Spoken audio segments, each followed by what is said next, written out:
I'm Canadian, and this incarnation of the group began on July 1st, 2007, which is Canada Day. Seemed like a good name at the time, and it stuck.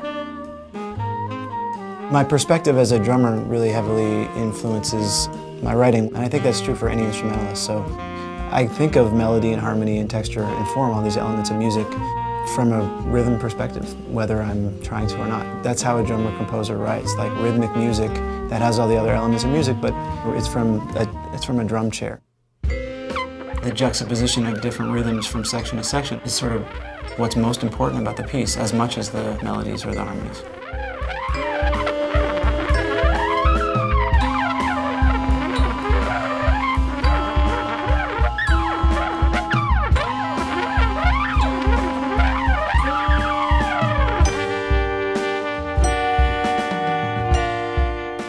A lot of my work is often in longer form pieces and larger groups, but this particular group is really about writing songs.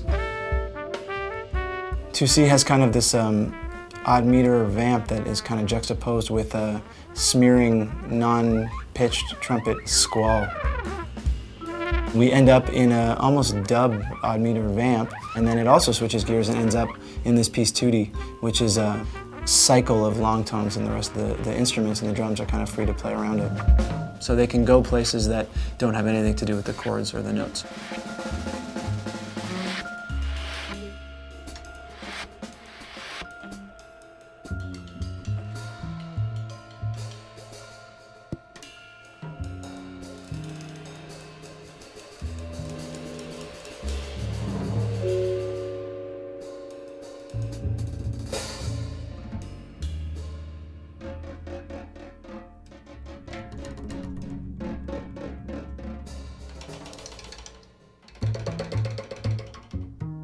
The influences might be groups that were coming from swing rhythms, the Miles Davis Quintet and Wayne Shorter's groups and Coltrane Quartet, you know, jazz from the 60s for sure, but we reference improvised music that doesn't have anything to do with jazz language.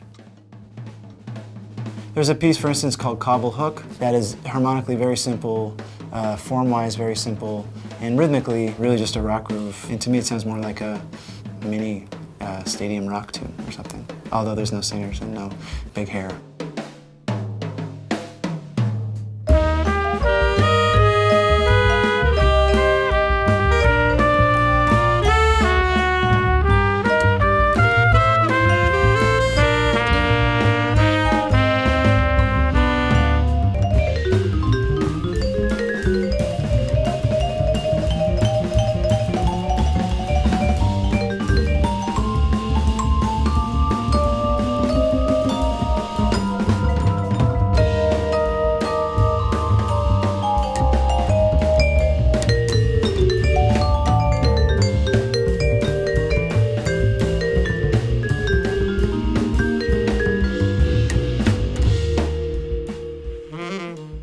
The tenor player, Matt Baauer, has a sound that harkens back to Lester Young and Ben Webster, but at the same time he also is a textural adventurer. I love his kind of soft but growling tone.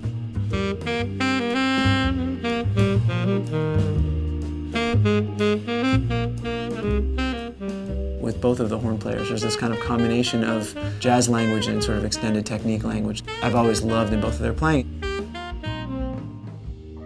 The trumpet player in the band is Nate Wooley. He's just a really complete player, harmonically very sophisticated, but also really is a fantastic texture creator and finds a lot of things that most trumpet players might not be looking for. DIngman, the vibraphonist, just brings a really unique and rich understanding of harmonic language. And there's something about a harmonic instrument where you have 4 notes at a time. You don't have to resist the temptation to play 10 notes at a time. So already he's dealing in spare and kind of more stark harmony. Eivind Opsvik, the bass player, he just makes the music feel good. The way he fills up and leaves space is perfect for this context.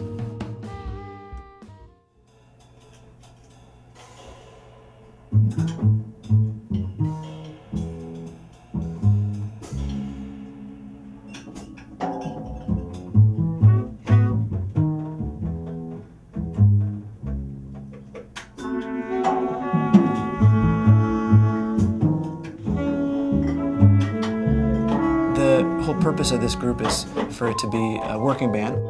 And so the music we recorded for this record is the result of about a year and almost a half of gigs and touring. The point is to get off the page and just to play, and to know the music and to hear the forms as they go by and to know where you're going next.